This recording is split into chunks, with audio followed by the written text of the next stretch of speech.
Welcome to the Punting is Winning podcast. Just two fans talking all things Hawkeyes. Here are your hosts, JD and Keith.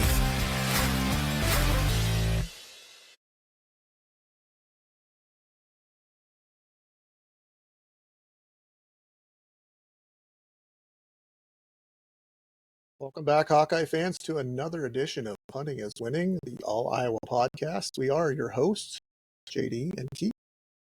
Welcome back to another glorious week in the world of University of Iowa athletics. It was a fun weekend. It was a good weekend. Yeah, very good.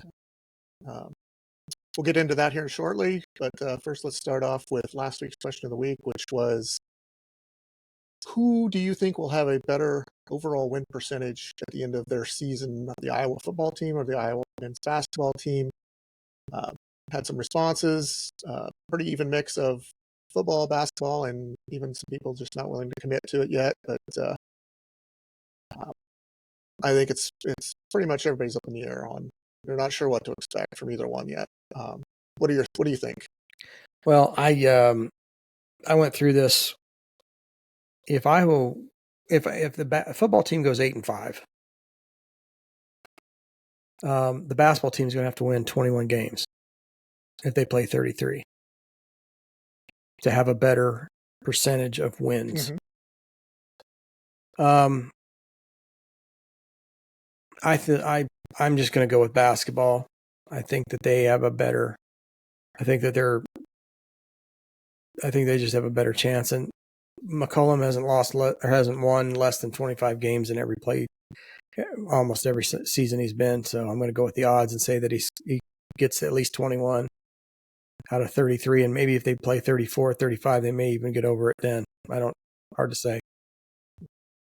I'm going to go with football just because I think people are sleeping on Iowa and how good they could be. Defensively, take a little bit of a step back based on what we've lost, and the schedule is a little more difficult this year than it was last year, obviously. But I think the pieces are there, and I think they're starting to get the pieces in place that they want. I hate to say that it's taken 26 years to get to that point, but in some cases that is the case. But I think they've got a better quarterback room now. They've got a better wide receiver room. They've got a great running back room. As long as the offensive line progresses like we expect, the offense, I don't anticipate the offense to be a problem this year. Defensively, I think the defensive line is solid, not spectacular. Linebackers, it just remains to be seen. You're basically replacing all three guys, plus your cash. So the back end of the secondary is, I think, probably a step up from what it was last year. But the corners are going to be, that's a work in progress. We'll have to see. I think as far as special teams, they're solid there too. I mean, there's as solid as anybody in the conference, possibly anybody in the country at this point. And you've got you've got the All Big Ten punt returner back, and I think you've got at least two of the three sides are in pretty good shape, and I think the third side's in. It's kind of like that old adage of the defense was so good that you just hope that the offense would be average. I think this is the case where I think the offense is going to be better than average. You just hope that the defense is on par with average, and you could have a pretty good year. Well, second year with Tim Lester at the offensive leader, you think that there's going to be kind of a step forward, but they've also, there's some guys that have yet to be in the system too. Some of the offensive linemen, this kid out of Ferris State that's coming in is probably going to see some playing time. There's going to be kids that have transferred in, wide receivers that we haven't seen yet, that and kids that haven't really had a chance to play with the ones during practice. They're running routes, but they're not really getting the ball thrown to them, that kind of thing. So I hope we definitely have a step forward with the offense. And like you said, the defense might be a step back a little bit. But as long But as who it's not a knows? huge step back. Yeah, but who knows? It might actually be on keel or even par with what we had last year. Because last year I thought that they gave up that big play way too many times, and that hurt us in a few games. Michigan State, I can tell you for one. Iowa State's another one that UCLA. you know you keep them from having two big plays in Iowa State game, and you've got that one in the basket. Well, I think if you don't throw that interception or the beginning of the second half, you've got that one in the bag. But to your point with new guys in the system, I think in some cases that might be a better scenario. You don't have you don't have a biased learning aspect of things where you've learned it a certain way. Now you've got to retrain yourself. Yeah, you've got new guys coming in, but it's, you'll have always heard about the Iowa way. And the Iowa way has always been Kirk Ferentz's, Brian Ferentz was in there. And I think you're starting to see a little bit of a shift in the mentality of that to give Tim Lester more free reign to that. And I think those guys that come in that don't have, those 2 or 3 years where they've been influenced, let's say, by the previous offensive style, that maybe it's not a detriment to them. Maybe that's a positive for them. I'm hoping that's the case. I'm looking forward to that being the case. That kind of leads into our question of the week for next week. Spring game is up, or spring practice. I shouldn't call it spring game. Open spring practice is on us this weekend. Question of the week this week is: are you planning to attend? I know we are. Yeah. Weather permitting. I mean, obviously, if it's raining cats and dogs, I'm not going. But I can handle a little bit of chilly weather, and I can handle overcast skies or whatever. I'm not going to sit out in the rain. Yeah, and where we've been sitting last year we sat in the on the home side, about 20 rows up, kind of in the middle, maybe between the 40 and the 40. So if you guys will happen to go and you want to meet us, and we'd be happy to meet you guys and talk about sports and the Hawks, and we'd be more than happy. You can come on up. We'll have I'll have my pullover on, and you guys can come up and say hi. Yeah, absolutely. Anybody who wants to, come on up. Yep. I'd love to talk to you and love to meet you. Yeah. Yeah. Well, let's continue with football. Yeah, let's continue with football. Earlier this week, John Nestor transferred. Of course, we all knew that, but he transferred to Minnesota, in conference. I'm not sure how to take that one yet. He's going to know pretty much the Iowa offense for sure. And yeah, I would think the Iowa defense too. So we may have to make some signal changes or something, because he's going to know what's what. We've had some ads this week. We had 2 ads. One's kind of under the radar, but very important. Bryant Worrell. He's a 6'2", 225-pound long snapper from Boston College. As you will remember, we lost our long snapper to graduation this year. And so we're going to need to fill that role. Apparently this person is going to step in and take that position over. He's got 1 year of eligibility, unfortunately, left. So they're going to be in the same position next year. Another commit this week through the transfer portal was Bryce George.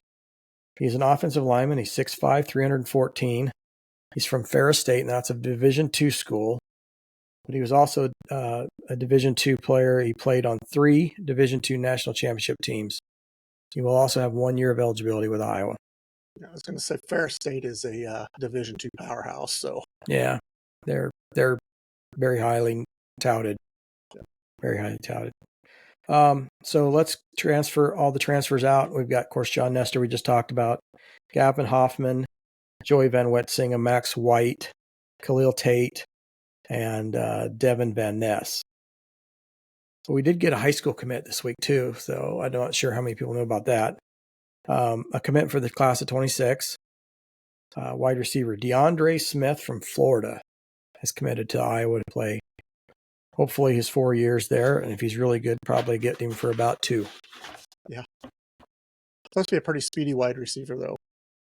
That's good. That's what Iowa needs, some speed. We also need somebody that can throw it to him while he's speeding. Yeah, and it sounds like we have a visit coming from a kid from Wake Forest. Huklinski is his last name. Quarterback, right? Yes, he's a quarterback. I kind of honestly would be surprised if he doesn't come to Iowa. He's a redshirt freshman, I believe, so he'd have 3 years of eligibility. Is that part of that coach that came from Wake Forest? Would that be part of that deal, perhaps? Yeah, I think so. I think he was his coach, and that's the in that Iowa has with him, I guess. Warren Ruggiero? Yes. Yeah. But yeah, this kid, I think, as a freshman at Wake Forest, was the number 3. So he stepped right in and was on the depth chart, so to speak. And he did, I think he had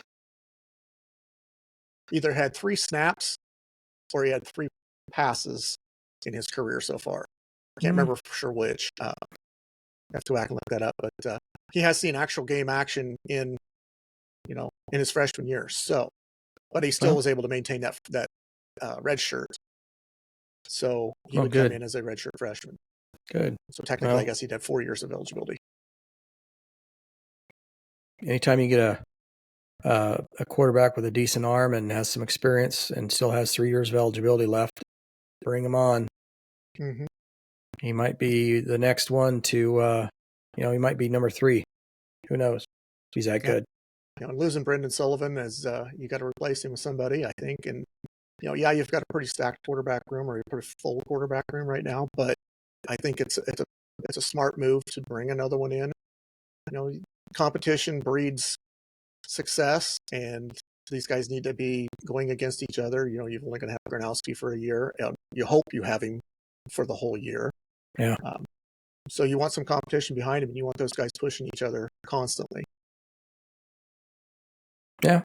I mean, we're excited to get there on Saturday and see who stands out, and hopefully we get to see a lot of the guys play. But I'm probably guessing some of them will be held out because it's probably going to be the last practice, which usually is. Get ready for fall, I guess, after that, and get their summer workouts in and lift the weights and get whatever conditioning they need to get done so that they can hit the ground running when the fall practice starts and be that much further ahead. Think about it. We're only 4 months out right now. Yeah. It seems like I hate to make it sound bad that this is a bad thing, but it seems like football just ended, and we're talking like it's 4 months away, and it seems like it's just around the corner now, and that's never a bad thing in my opinion. And basketball's only 6 months, 5.5 months. So usually about the first weekend in November is when they start. Basketball. Speaking of basketball, that's a good segue. Iowa basketball had a commit this week. Alvaro Folgueras. I hope I'm saying that right. I think. Folgueras. I think so. He's a 6'9" forward out of Robert Morris. He averaged 14 points, 9 rebounds, and 3 assists a game. He's a 78% free throw shooter. Shoots 41% from 3, which is really good for a 6'9" guy. He's going to have 2 years of eligibility left. So he's not a one and done guy. He's got 2 years, which I prefer that. I like to have guys that be in the system for a while so we can get to know them and get maybe a second year with them so that we can watch how they develop and progress and get better. Hopefully it's not a situation with this guy that he's going to sit a lot of games, because if he's transferring once, he'll transfer again. And I know everybody wants to play right away, but if he's as good as Horizon Player of the Year, I kind of see him in the role of maybe not quite to the success that this guy was, but I see him kind of playing the role of Keegan Murray. He can be that good. Same size. He's going to be more of a 4, possibly a 3 sometimes. I don't see him being a 5, even though he's 6'9". He's just not built that way. I think they still need to get a big guy. I don't think they're going to be able to rely on a freshman, 6'11" freshman to come in and provide him a lot of minutes. I mean, obviously, the Drake transfers that have played the 5 position are going to be your top player. But, again, we're talking what Cam Manyawu is 6'8", 6'9". He's You need a 6'8", true yeah. legit 6'9", 6'10", 6'11" guy to bang with the bodies in the Big Ten. I kind of see Cam as more of a rebounder type, not a Yeah, huge scorer. I don't see him as being the big scorer. I see him as a glass kind of guy and maybe a defensive protector in the paint. A guy he's gonna bang with you down low. But again, you got guys. Purdue's always going to throw out a 7'9" guy against you. So, whatever. Michigan State's always going to have some big bruiser down low. So is Illinois. You got to have somebody to match up with that. Those are the ones that I really, in my mind, are like, okay, they're the teams that really have the traditional big guy. And you got to be able to match up with that. And I don't know that, right now we'd have the size to do that. But hey, I'm not saying just because it worked for Drake, it's going to work for Iowa, but it did work for him there. He taught him defense and rebounding and efficient offense. And, sometimes that's what it takes. Yeah. You don't necessarily have to have true big guys down low to be good rebounders. Good rebounding position comes from teaching and technique. Well, it was funny when I was doing my research for this. I come across an article about, and I didn't read it completely, but I read the gist of it.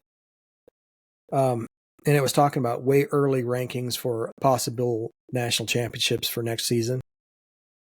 And you know who's at the top of the list? Purdue. I saw Purdue. Actually, one of them I saw had Purdue like second. Yeah, I saw this had Purdue first. I think Duke was like third or fourth. I can't remember who the other ones were. Braden Smith back next year too. Yeah, I'm sure that's why. Yeah, Drake Hoffman-Wren will be back. I don't know that they really lost much. They're a good team. They're going to be a really good team next year. Yeah, as long as they can stay healthy. So, it's going to be an uphill battle for the rest of the league. In my opinion, they were kind of a disappointment this year. I agree with that a little bit. Yeah, but it happens. To me, I take that as a disappointing year. Take their year as a disappointment if that was what it took. Maybe it'll motivate them. What, Sweet 16? Yeah. That's a disappointment. I'll take it. Any other basketball news, men's basketball that you know of that I didn't cover? Not that I'm aware of. There's a kid that's, from all intents and purposes, I'm hearing is going to commit. He's a high school kid out of Oklahoma. I cannot remember his name off the top of my head. I just looked at it earlier and I can't remember, but I'm sure people out there know who I'm talking about. He's a freshman out of Oklahoma. I think he's 6'5", 6'6". But I think he was committed to Drake, and I think for all intents and purposes, he's going to commit to Iowa because 9 times out of 10, those kids are committing more to the coach than to the school. So this would be a 2026. This would be the kid. He'd come in with the kid from Valley. Okay. Chirac. Yeah. I'm going to look up his name because it's going to drive me crazy if I don't. So, okay. If you've got something else you want to quickly talk about. Nothing more about the men's, but I was just going to hit real quick about the new basketball coach that the women have. Okay. Assistant coach. Lysandra Barrett. Good lineage from what I'm understanding is she played WNBA for the Mystics. She's with Georgia Tech prior to coming to Iowa as an assistant. And sounds like she's a good recruiter as well. So we're excited to have her. And I thought that they lost another one here just the other day that was joining Raina Harmon's team down in Florida. Tenaya Davis. Yeah. Okay. What, you got any pertinence? What's that?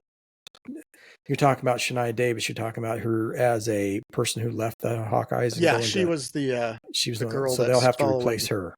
Yes. Yeah. I'm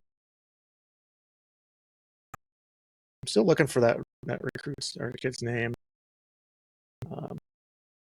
Well, I'll let you do that. We're going to move on to baseball because we had a really good baseball week. Good as you can get, really. Yeah. Tate Sage, sorry, that's the kid's name. Tate Sage, 6'7" high school forward from Oklahoma. Well, hopefully they get him to commit, and it's going to be interesting going forward with Ben McCollum to see what kind of recruits he's going to be able to get after he's been there a year, after he's had a chance to have a season, to kind of show everybody what he's capable of doing in a Big Ten setting. Then we'll see what he can get for recruits, or even how he's able to manipulate the transfer portal and get players in. He might be setting us up. Yeah, I say another name that I'm not going to rest on yet. Just I'm not getting my hopes up or getting riled up on it, but Kevin Overton, transfer from Texas Tech. I don't know if we'll be able to afford him at this point, but that's another name to kind of keep an eye on. That's he was at Texas Tech with Luke Barnwell, and might be a situation where he follows him. There's another kid from Texas Tech that was a 6'10" guy. First name and last name were the same. I cannot remember his name now. It's just terrible. His age is killing me. But he was another one transferring from Texas Tech that kind of had some. People are kind of starting to link him to Iowa just based on the Barnwell connection. But I don't. I don't know that it's something that Iowa can afford at this point with the NIL that they've spent so far. But who knows? We'll see. I think they're looking more at the mid-range to lower end value players at this point that they can build up. Which at this point you're trying to build depth. You've got 9 to 10 guys. You don't. Right. You're basically building depth at this point. So. Mm-hmm. Yeah, you got to figure out how you're going to manipulate your scholarship, and give to who and how many years they've got left versus who's leaving, and how you could bring in the new guys from the high school ranks and give them scholarships to these guys that have left. It's kind of a big quadratic equation, kind of almost. Yeah. It's not something that I would want to have to deal with on a daily basis. No, me either. That's the headache of being a coach. Yeah. We talked a little bit earlier about baseball. Let's go into baseball. They had a 4-0 week this week. Wednesday, they won against Bradley. They beat Bradley 12-5 in Iowa City. And they had a 3-game weekend against the Wolverines in Ann Arbor. On Friday, the Iowa Hawkeyes beat Michigan 6-5.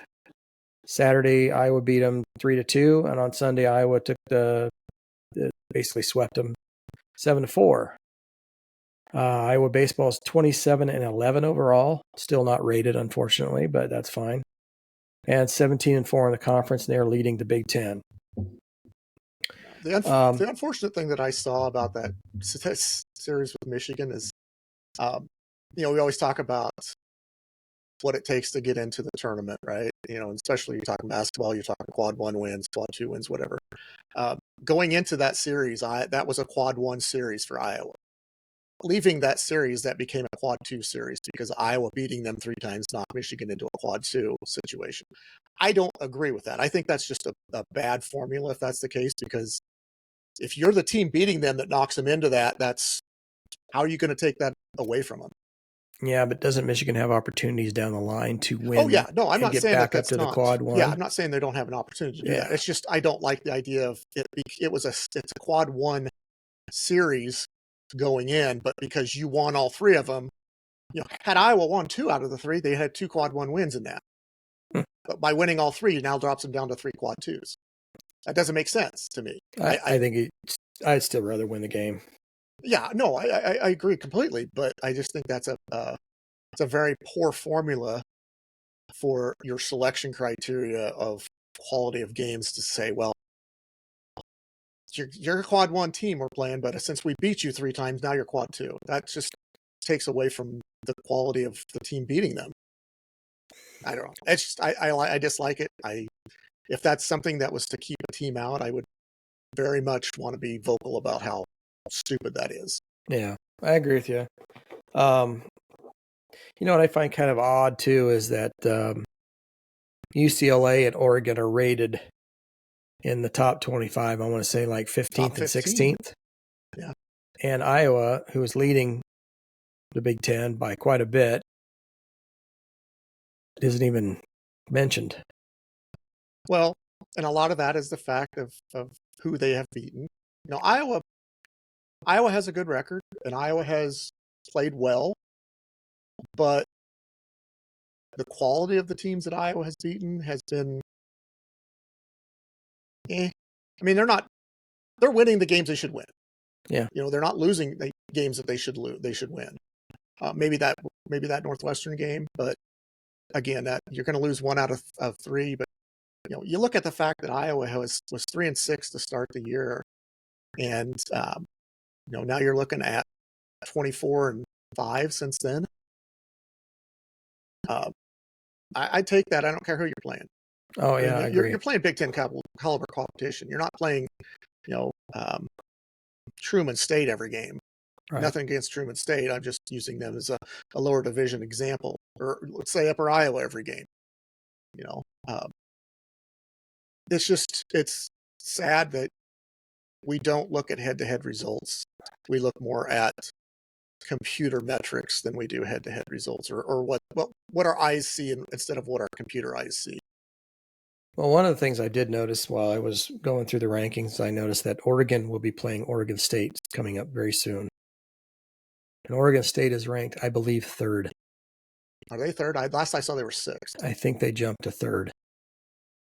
So, and Iowa will also be playing Oregon State. That's the games that they're going to play in Des Moines at Principal Park. It's hard for me not to say Sick Taylor, but 9th, 10th, and 11th. Yeah, 9th, 10th, and 11th of May. So there you go. You're going to get a chance to have them see what they do against Oregon and then turn around and see how they do against Iowa and go in and compare, I guess. I don't know if it's really a apples to apples type of comparison, but I guess you're playing the same team. So it's a great opportunity for Iowa to make a statement there. Mm-hmm. Absolutely. Yeah, you can win 2 out of 3 of those. Then I think I don't care what they say. You know, I think you're ranked at that point. You should be, especially if you take care of business between now and then.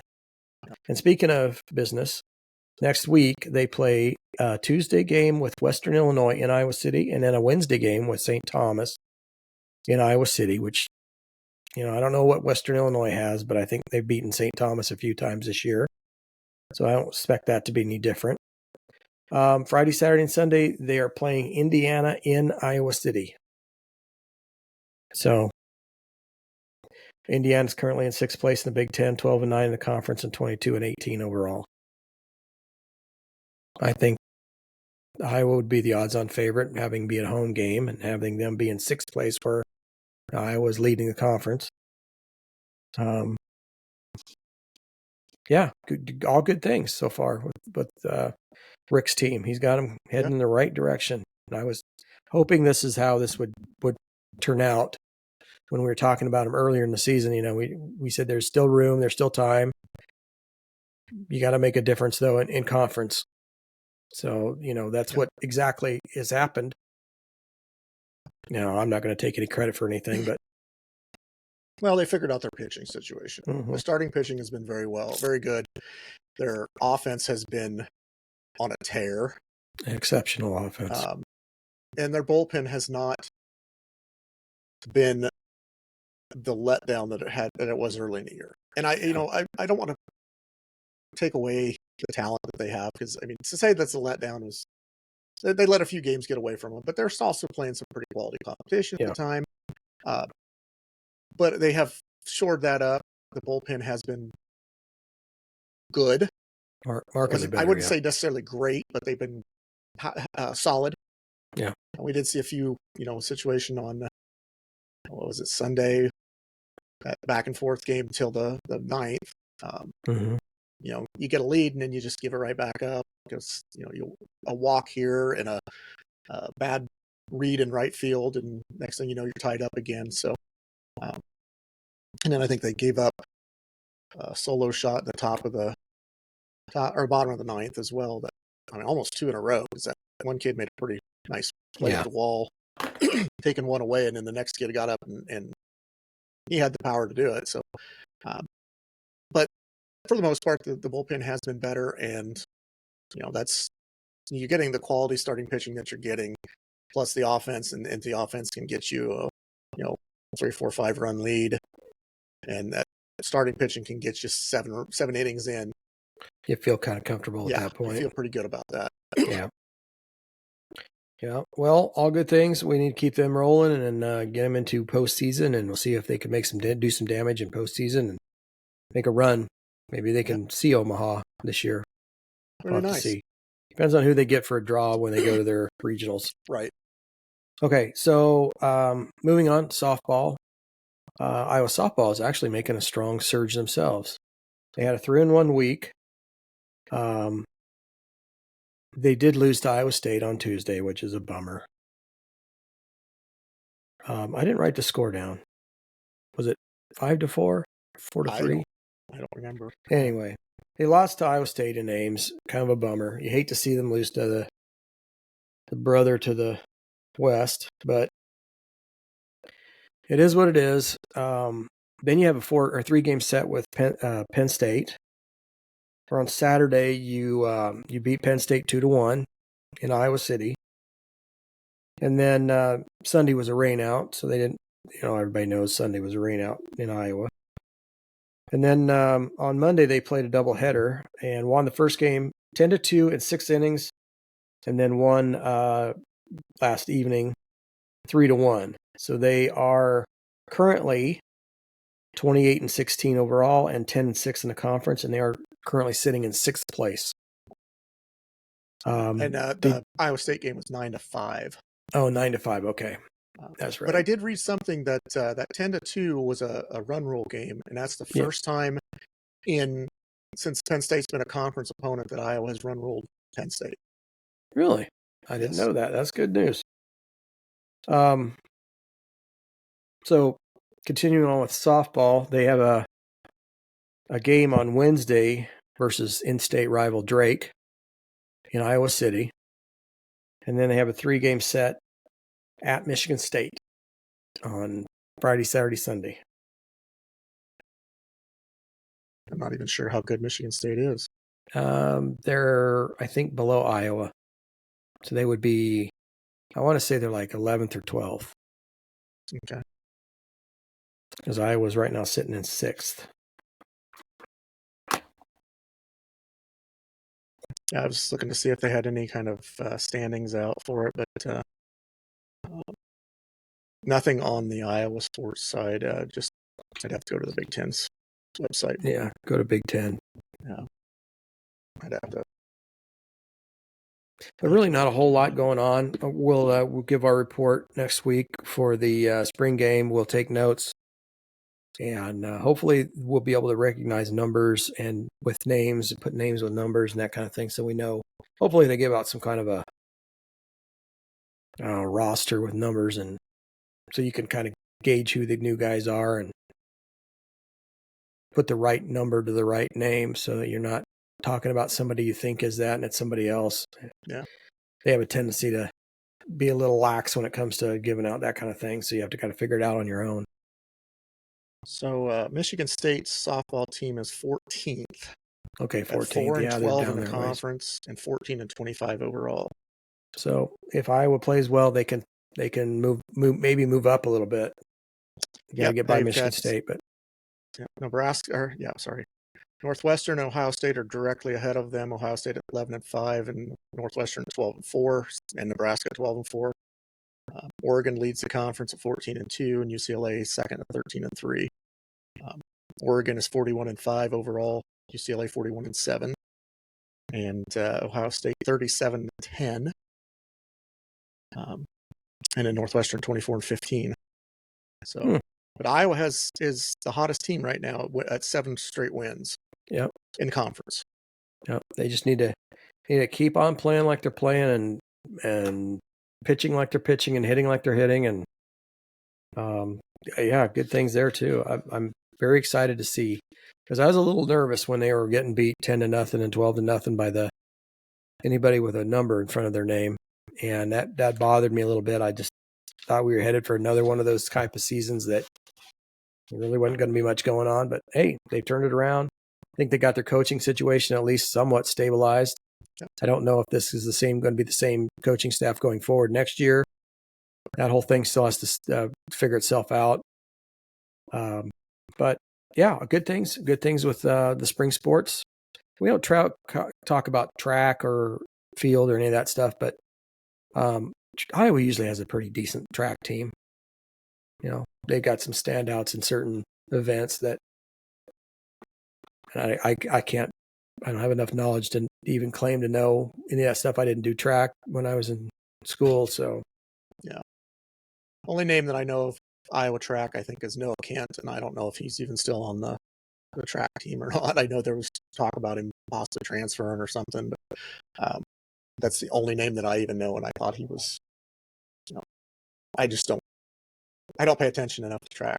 I don't pay attention to, I hate to say it, the non-revenue sports as much.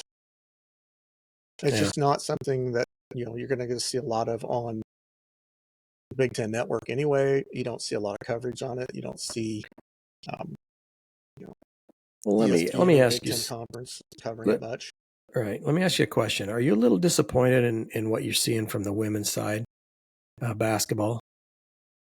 That you're not seeing a lot of movement as far as getting, because I think they were really wanting to look for a point guard. And at this point, to my knowledge, other than Addie Deal coming in as a freshman, she's really basically all we've got. Yeah.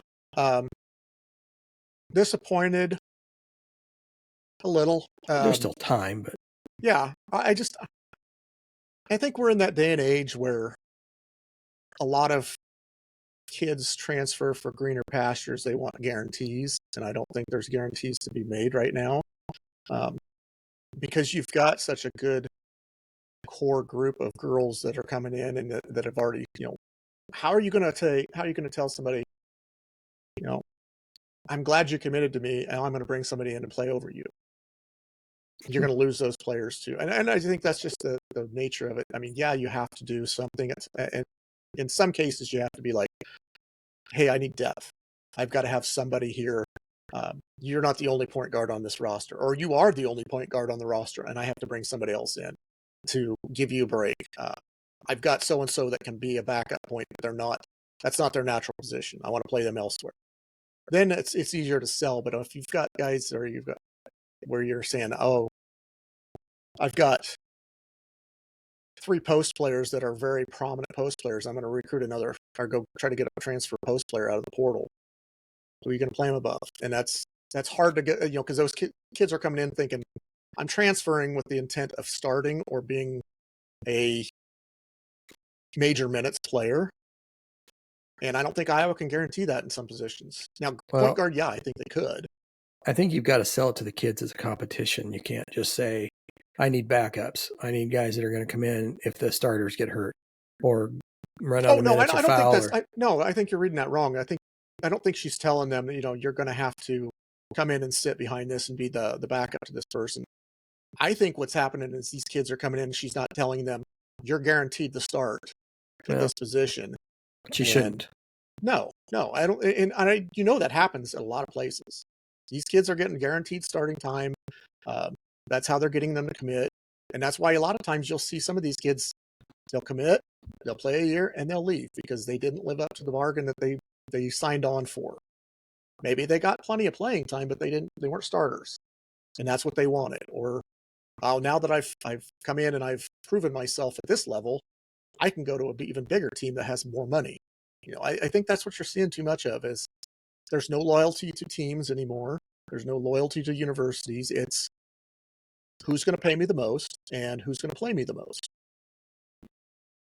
In my opinion, selling a recruit, whether it be the transfer portal or high school or whatever, that you're guaranteed a starting spot is a slippery slope. Mm-hmm. You should never do that, because if this kid comes in and literally isn't what he's cracked up to be, and you're guaranteeing him to start, that's like saying to John Licklider, you're guaranteed to start because your dad's coach, even though you're a horrible player. Well, you're not a Big Ten caliber player. I shouldn't say it that way. I think we saw that in the football side with Cade McNamara. That's probably a pretty good comparison. And maybe Iowa will learn their lesson from that. I don't know. Well, you should always say that it's a competition, but by the same token, if you in your mind think that you have one player that's better than the other, and it goes out and they prove it, then that way you're not saying to somebody, I'm already got my mindset on this person being the starter. Whatever you do is not going to matter. You should never ever tell anybody that thing. No. And that way, they need to work harder. If you just tell them you're not going to play, what's the incentive to work harder at that point? So you always want to make sure you basically say you're in a competition with everyone who plays in this position. If you don't bring it every day, if you don't come out with the intensity and the attitude that's required to play that position, I'll get somebody else who will. Yeah. And you can either work yourself back into the starting lineup, or you can go in the corner and pout and look for the transfer portal the minute it comes open. Because I want players who are in it to win it. I want players who are dedicated to this. And if you're promised something and now you're resting on your laurels, that doesn't pay the bulldog. Well, and let me ask you this in the sense of the girls' team, or the women's team. I shouldn't call them the girls' team. They're women. Do you think maybe it's a matter of numbers too? You've got to be very selective of who you bring in, because, if you think about it, they've had one person leave. You've already filled the roster spots of the people that were leaving originally that were graduating. So you've got one spot available. And you're talking to the rest of the players and nobody's planning on leaving. You can only sell one spot to them. You got to be pretty selective in what you get. And honestly, I don't know culturally if some of these girls that come in here are a fit. Like, you get a girl coming in from Southern California, comes into Iowa Midwest life. That's not for everybody. And maybe she's like, yeah, I don't know that this is for me. You've got to, the university's got to sell itself. And unfortunately, being located where we're at, there's a lot of preconceived biases as to what Iowa is like. So you're going to get the kids that aren't even going to consider it because, Iowa's just a bunch of cornfields and hayseeds. Well, yeah. But once they get here, they see it's different. But, we're also bringing them in the winter. So you bring kids from the South in the winter. I don't want to be in this crap in this 5 below zero. Pretty much an instant turnoff. Yeah. Yeah. So you've got some things going against you. Now, if you're strictly looking at the basketball aspect of it, it's a different story. But I guarantee you, these kids are coming in here, and basketball is not the only thing that they're looking at, clearly. Because if that was the case, then Iowa would be bringing in just about whoever they wanted. Because from a basketball standpoint, they're one tier below the Blue Bloods at this point, in my book. Yeah. So I think it has to be something more along the lines of culture, weather, facilities. I hate to say it, but Carver Hawkeye Arena is a little dated, and you've got better facilities out there, weight rooms, locker rooms, whatever, that are more appealing. And kids these days, glitz and glam are big to them, and that's why I see a lot of these things where, especially on the football side, you see the showcases of teams' locker rooms, and there's there's personal pods where they can play their video games and all that. And then you look at somebody like in Iowa, which is, it's a nice locker room, it's got some great amenities, but it's not set up in the same sense as a high school teenager's room. It's a professional atmosphere there. It's more like what they're going to get in 4 years. But the kids are drawn to that glitz and glam of, hey, this is like, I've got my own little sleep pod, and I've got my own video game system, and I've got all this. And, that's what's important to me. That's cool. Well, cool only gets you so far. And when the real life and the real world come at you and you don't get that, It's going to be a rude awakening, and life isn't always playing video games. But hey, if that's your thing, go for it. If that's what draws you to a university or whatever, that's your thing, not mine. Well, you talked earlier on this statement, you talked about fit, and if the coach is looking for a certain this with the amount of scholarships she's got and has to make a decision, I think it really comes down to the coaches thinking about my team and where are we with positions. I mean, if you have a glaring weakness like Iowa does right now at point guard, I think that's what you concentrate on. Would it be nice to get somebody to back up Hannah? Absolutely. And maybe there's somebody on the horizon that can do that. But Hannah's going to be a senior, and I want to see her, when she gets into foul trouble, I want to see somebody else that can step in and play and be, give good minutes. Yeah. But you also talked about the culture. Those girls love each other. Those girls absolutely are friends for life. And if you bring somebody in that just doesn't seem to fit that, it's going to cause a problem with the dynamic of the team. So you have to be really careful on what you bring in and how that person is perceived. If you've got a bunch of girls on the team that, are committed to Iowa and they love the state, they love the Hawkeye basketball team, they love the coach, and then you bring in a hot shot that has played in two or three different places already, and they say, okay, I'll come to Iowa, and they're kind of a me player. Mm-hmm. They're not a team player, they're a me player. Well, that's a cultural problem, and I think that's what you have to watch when you're bringing in players from the transfer portal is if you don't have that fit, then it doesn't make sense. I mean, you can have the number one point guard in all of the United States, but if she comes in and just is one of those types that you feed me the ball, I'm going to be the one to score it, that's going to create animosity, and they're not going to throw her the ball because she's just a show off. So you got to get somebody, it's just like what you've already got.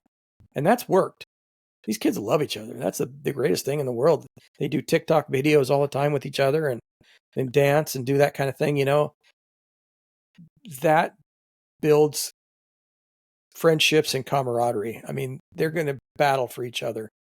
And that's what you got to have. You just got to be really careful bringing in somebody that hasn't had that same background. Yeah. And I think it can cause a problem.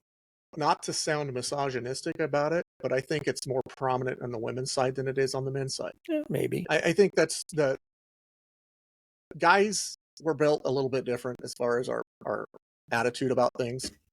We may not like somebody and we play with them. Okay. We get away with it. We can just get past it. Girls, it's a little harder. They're more tight knit. I mean, guys are tight knit. I mean, if you get in the group of, let's use the men's basketball team. If you might have 2-3 groups on the team that are really tight knit, whereas on the girls' team, they're all that way. And, the guys, it's not like the guys don't get along with each other. They just don't hang out with each other. Whereas the girls, basically, if you don't fit in with them, it's a problem.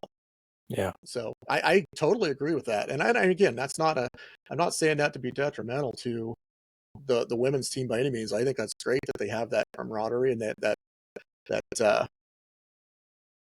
team dynamic. But I think it is more difficult to bring somebody in on the women's side than it would be on the men's side. Because I think that, the men's side, which you have to contend with is the ego. On the women's side, you have to deal with personality fits too, more. And, that's just the way it is. So it is a little tougher. Lucy Olson's a great example. I mean, she came in and she just fit in like she had been there for 4 years. And wishes she probably had been. Yeah. Yeah. So, they hit a home run with that, but I think that's what they're also looking for is another home run hit. And they're being very cautious and selective. And it might be a situation where, hey, they brought a girl in. She fits the system. She checks all the boxes, but you start talking to some of the teammates and they're like, yeah, I really just didn't get a very good vibe from her. And like you said, that's a problem. Yeah. because that does create the division in the locker room or the problems that could arise later. Now, that's not to say that, first impressions aren't always the best, but they are the lasting ones. And, it might just be a situation that they just haven't found the right fit yet. They found the right fit from a player standpoint, but not a right fit from a personality standpoint. Yeah. So. Yeah.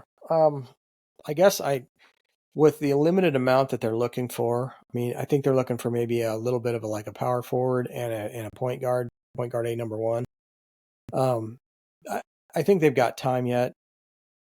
Not everybody gets, not every grass is greener on the other side of the fence. No. So, and the longer you wait, the cheaper they get. Yeah. I hate to put it that way, but, and the other thing I would bring up on this is you don't necessarily have to have a point guard that's a true scoring point guard. You just need to have somebody that can handle the ball. Right. So you don't necessarily have to have another Lucy Olson.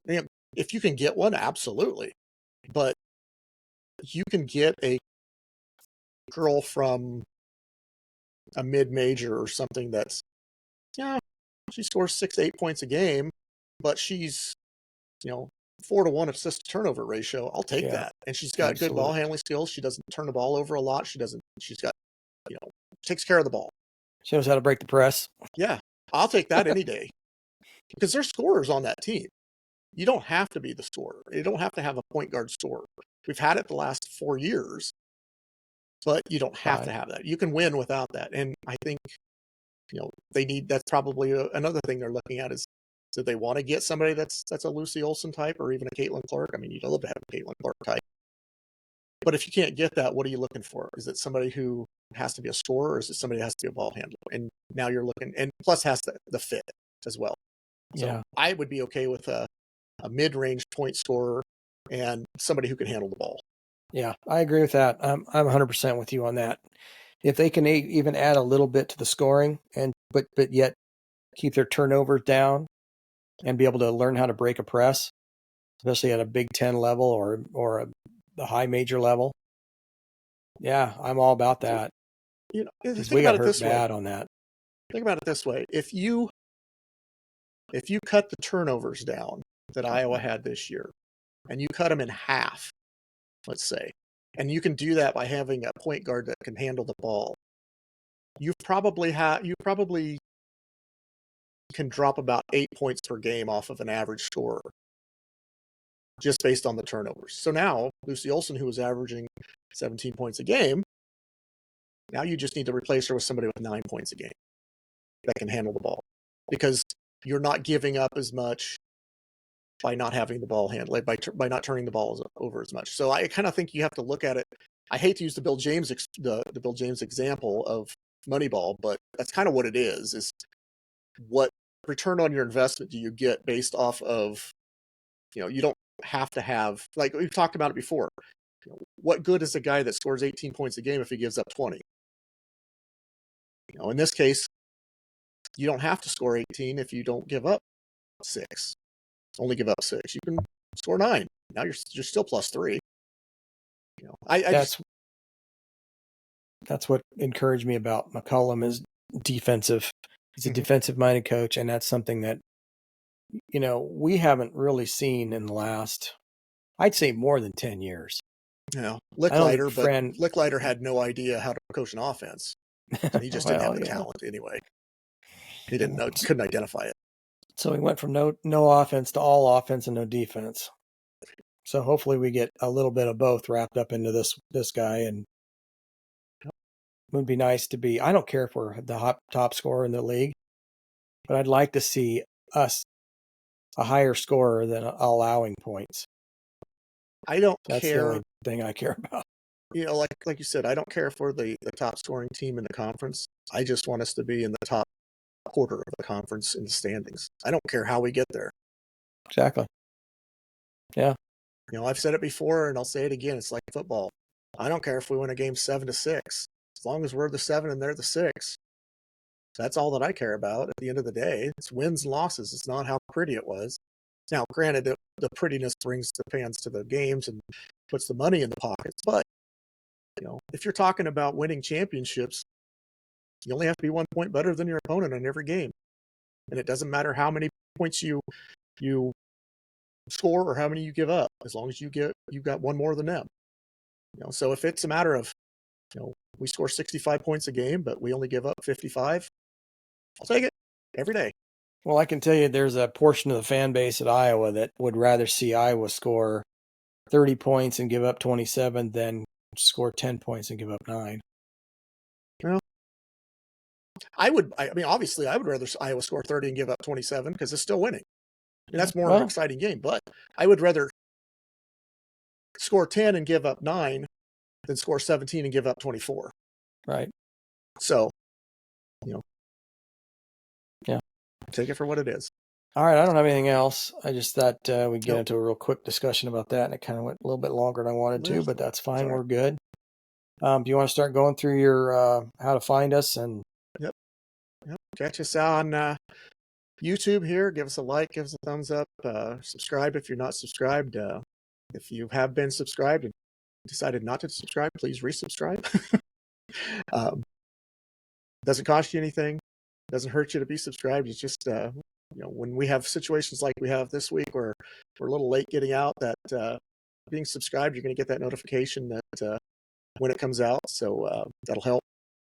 Also catch us on Facebook, Twitter. Still trying to figure out the whole TikTok thing as to why I got banned from there and can't post there, but maybe I'll have to just create a new account. We'll see.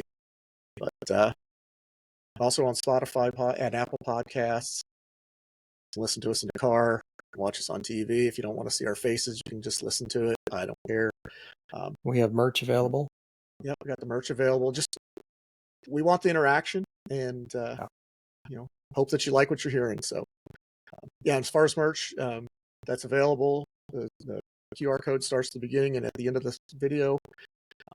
Any of the proceeds go to the Swarm, and believe me, there's not much in the way of proceeds anyway. So we're not profiting off of anything here. So, but it's nice. It's nice stuff. So this is a really nice dry fit shirt. So I like it. And keep an eye out for this on Saturday if you're at the spring practice. Yeah, hopefully we're hoping for a nice day. Yeah, absolutely. So, all right, let's round it up and get out of here on a Go Hawks. All right, go Hawks. Go Hawks.